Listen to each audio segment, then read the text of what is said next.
Peace in Black Power families, brother Agyei Tyehimba from Harlem Liberation School, where we're always teaching black people to wake up, clean up, and stand up. Um, I hope everyone is having a wonderful morning and early afternoon thus far, and that you have a beautiful day. Today, I wanted to do a live talking about an institution that I believe is very important in the black community and in our history, in our historical sojourn. I'm speaking specifically here in the States, in the United States. And that institution I'm speaking of is the Black Church. Now, I know that many people that are in my political tribe, so to speak, the nationalists, Pan-Africans, some of my socialist brothers and sisters may have disputes or issues with the Black Church. And that's understandable because we tend to be critical of Christianity in as far as it was used to colonize us. And it was used as a very powerful form of propaganda, anti-black propaganda at that. Sending us messages like we were born to be slaves and God put us here to serve white people and, these type of things. God, if you will, and religion were used as justifications for debasement and enslavement. So in as far as people did that, certainly that was incorrect and unethical, right? To the degree that people today hide behind their so-called religions to abuse and negatively affect people, to exploit people's labor. That is wrong too. So I want to say from the outset that in no way am I supporting that we use any religion or any idea to oppress anyone. It's wrong completely. However, when we talk about the Black Church, we're talking about something it's not the same as talking about a particular religion. We're talking now about an institution that may have messages of religious messages, spiritual messages, but it's not quite one and the same. Why? Because our people took the Christianity that was fed to us by European missionaries sent to quote unquote civilize us in the motherland with their religion, right? We know that's a joke because for you to use God or anything moral or ethical to abuse people in and of itself is uncivilized. So who are you civilizing? That's a joke. But we tend to look at the fact that religion was used to debase us, and sometimes we confuse that with the Black Church. Let me be very clear. Our people took the Christianity spoon-fed to us, and in many cases, we radicalized it, we politicized it, we Africanized it. What do I mean? Meaning that when we read about Job, we saw ourselves as the people that were suffering and had faith in who God would ultimately bless for our faithfulness. When we read about Moses, we looked at ourselves as being the Moses or the Jews in the Bible and the people that need to make their exodus from enslavement and to wage war against our quote-unquote oppressors. So when we saw these people, these incidents in the Bible, we imposed ourselves in it. We saw ourselves in it. And this is why people like Nat Turner, one of our great ancestors, saw in the Bible a message when he had that eclipse that he should wage war against the edifice of enslavement. And this is what led him to organize his famous rebellion or insurrection. Our people always took what was given to us by masters and we tried to reverse engineer it in ways that would help us survive, in ways that would help us thrive. One of the things that literally makes me cringe is when people in our community, in their effort to be politically conscious or to have a radical critique, debase the Black Church and kind of depict it as a complete muck-up, as nothing but foolishness and nothing but self-defeatism. And I have to challenge it. I have to challenge it, one, as a person who grew up in the church and is strongly benefited from the church, and then two, as a historian who knows the history, the role that the Black Church played in our struggle. we have to understand that the church many times was used as it was a multi-purpose center for us. Look at the plantation experience. Churches are where sometimes enslaved Africans were hidden temporarily as they made their way to other plantations, as they made their way to quote unquote freedom in the so-called free states. This is where they were stowed. They stayed in basements and special compartments in the church. And in fact, if you were to go along the northeast coast of this country, Philadelphia, Baltimore, Virginia, New York, you'll find several churches that has secret compartments in the floorboards. And this is where they kept enslaved Africans who were trying to escape their bondage. So that's one way the church is important in our history. It's one of the way stations of the so-called Underground Railroad. Is one of the stops where we hid, right? The church is also a place where we receive spiritual edification, instruction, and hope. Hope to get us through the day. Hope that our bondage would not last forever. Hope that one day we'll be on top, right? Two, the church is also a place that provided physical, not just spiritual nourishment, but physical nourishment. A place where sometimes people would say so-and-so needs this. If you have somebody in our congregation has it, it was a networking hub where information got out, maybe for running away, maybe people were getting married or people were having children. They got news and information about other Africans on the plantation. And even when we move up from enslavement and we were in communities and we were no longer literal slaves, enslaved people, the church became one of the key organizing spaces. If you look at the modern civil rights movement in the mid-50s to, let's say, the 70s, if you look at Montgomery, Alabama, the bus boycott, well, the Montgomery Improvement Association, of which my grandmother, rest in power, Diane Coleman, was a member, and Reverend Ralph Abernathy's church, they met in the church. This is where they came up with what they were going to do and how they were going to do it. The church is where they voted. Black people voted on how they were going to move, right?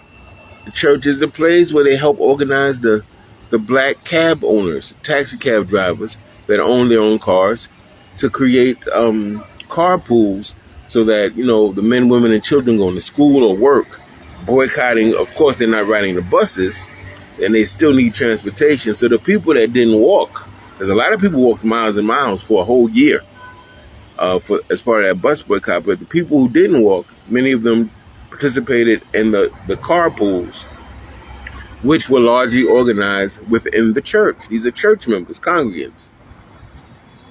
The pastor would get up and announce, hey, we have a carpool going on. If you have a car, you're a black taxi cab driver, let's meet here. Let's organize carpools so we can transport our people safely to and from work and school. Right? The church is also a place that was home to many radical political meetings in the 60s when the Black Power movement comes about in 66 after Stokely Carmichael, who later became Kwame Ture, made his famous call for Black Power. Many organizations needed what? Community space. And what do you think was the most common community space in our hoods? It was the church. Why? Because these are buildings that typically the property was owned, mortgage was usually paid in full in these places. They had been there for 50 years, 100 years. And so these are places where organizations in the Black Power movement, Revolutionary Action Movement, Republic of New Africa, a lot of these organizations, when they needed places quickly to meet with people, these are one of the places they met, in the black church. Now, I want to talk also from my own personal experience. Let me see if I can reverse the camera. Hold on. I'll tell you, family, I'm trying to find this. Hold on. If you can see what I'm showing you live, right across the street from me The trees are blocking parts of it, but that is Convent Avenue Baptist Church. That is the church that I attended, oh my gosh, from first grade to maybe eighth grade. Oh, Sunday school and all that. I was on the church football team, and I mean real full contact football with equipment and all of that. I was on the youth usher board and president of the youth usher board. I was on the youth choir. I was part of the Baptist Youth Fellowship. This is where we met and had all types of like conversations about social political topics like racism, sexism, stuff like that.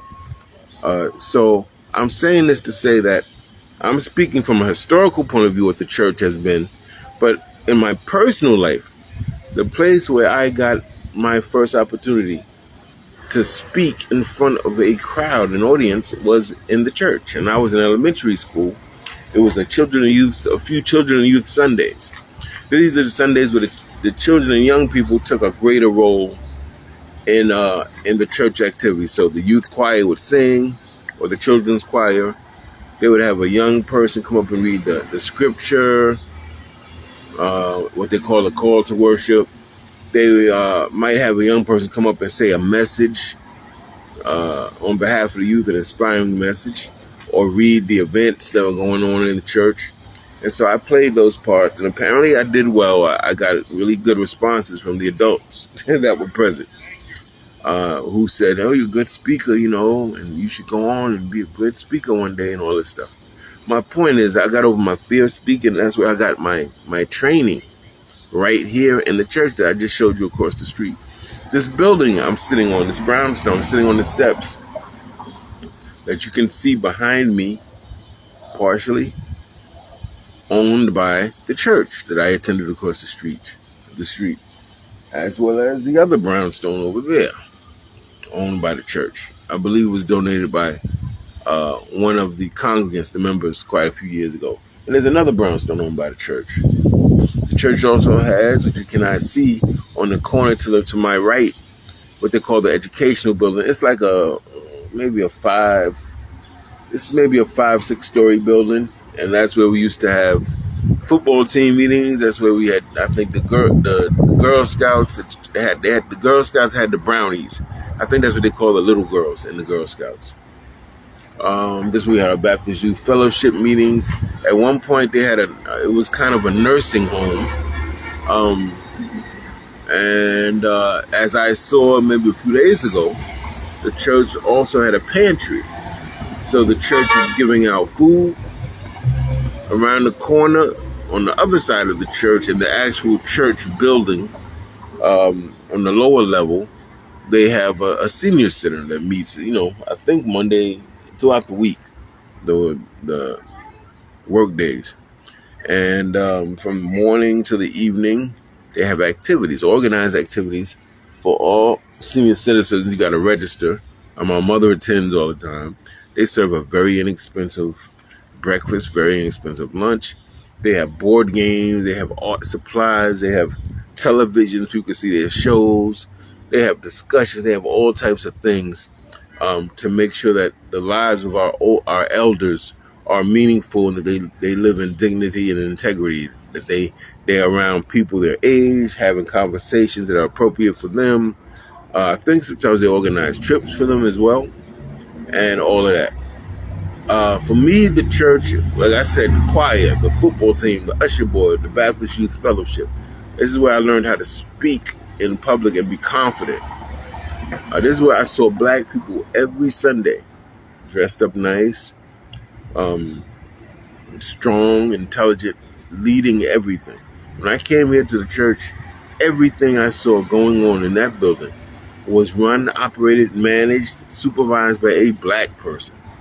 Very powerful imagery, fam. I got to tell you, the church, under the leadership of Reverend Clarence P. Grant, rest in power, had a Black History Month oratorical contest where we got to pick the topic or person of our choice and explain why we thought they had made a significant contribution to our people. Every year, the youth I'm sorry. I'm in the streets, family. So this is loud, but just try to bear. Just try to to be patient Mario with and me. Manny are the most people who are home. And then even out of Mario and Manny, Manny is the one who's at the house still home.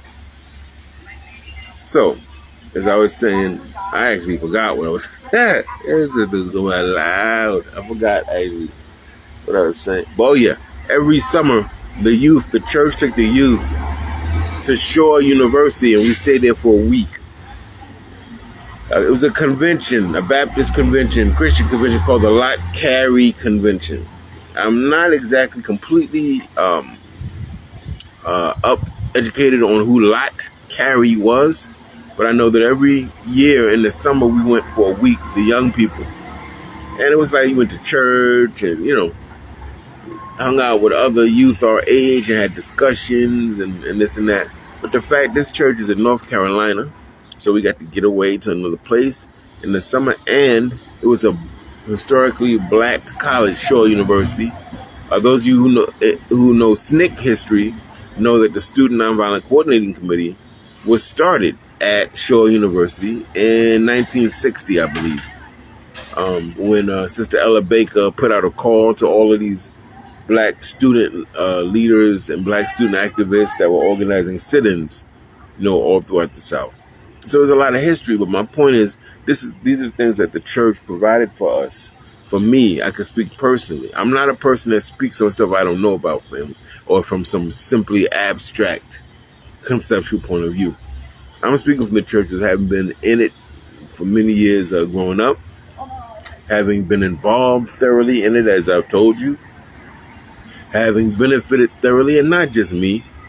Hundreds of dozens of young people my age grew up in this church, and we had our friendship circles here.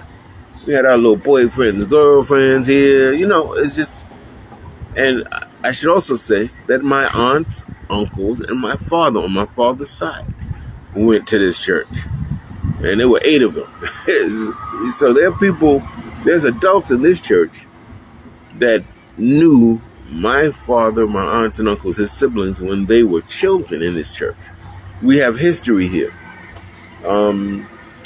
When I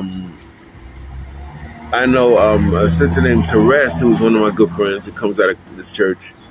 She was doing what I was doing at Syracuse. She was a student activist. I think she went to either Boston U or Boston College. And she was leading protests, and they was taking over the university, over South Africa and all these things. And I believe she called the church directly, and the church, came to our aid, sent her some stuff.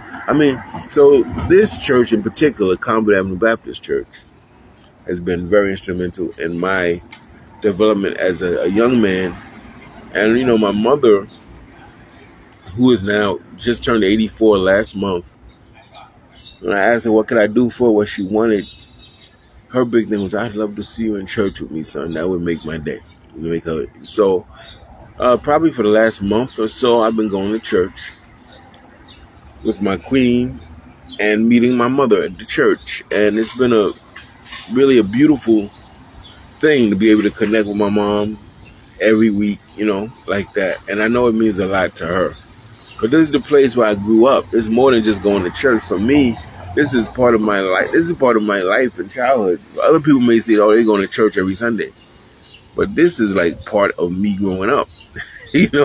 I can't even talk about my childhood intelligently without mentioning the church. It's where my curiosity was incited and engaged. I would have all these questions about these Bible stories that didn't make sense, I didn't agree with or whatever. And the Sunday school teachers, who were black men and women, family, would very patiently try to answer my questions and help me understand. They never shut me down. They always tried to answer my questions and help me see things differently. People like Virginia Griffin, who's no longer with us, rest in power. People like Mrs. Barbara Perkins. People like Irene Farrar. These are adults in this church. I met in this church who knew me when I was a kid and worked with me all those years, from probably all the way from elementary up to middle school, teaching me right, modeling appropriate behavior, showing me what that we can be classy and dignified and intelligent and have integrity. Proud black people I saw in this church. And this is not the only church. So it's important that when we have our critiques of our institutions, we be balanced in those critiques. All right? The churches that we critique often are some of the only places in our communities that we own, the places where we have all types of community meetings. They either rent the space out or let the community groups come in for free. It's the places where they literally feed our people, literally. Take care of some of our homeless in the community. Many times book drives and clothing drives, they do kind of social work. They have a social work capacity. But it's important, you know, from a revolutionary political point of view, the role that the church has played and not just throw the baby out with the bathwater. It's very important that you understand all these different roles the church has played, and that same latitude we give with the church, that we have a balanced critique, and we stop going around disrespecting black people who are in the mosque or in church or going to synagogue or whatever. These are people that's trying to find their way in this world, just like you, family. They're trying to make sense of things. They have something that they believe in that gives their life meaning, that gives them an ethical or moral compass, and there's nothing wrong with that. Now, of course, we got people that can be too rigid and too dogmatic and think they got the only game in town, and that I do not support. But most of our people ain't in here hurting nobody, conspiring. So they're trying to get their lives right and keep their lives right and be stewards of their community and be agents of community empowerment. And I take my hats off to those people. And so, the family, that's all I want to do is give you just another take so we're not so one-sided, you know, when we look at the church. The church has done wonderful things and is continuing to do wonderful things. With that said, certain members of certain churches have done very egregious things. And some of them have come on with like cults and have exploited some of our people, robbed people of their money, misled people. We have that story, but we also have the story I was trying to give you, the other side of what the church has done. And with that said, family, thank you for your time and your energy. Peace and Black Power. See you next time.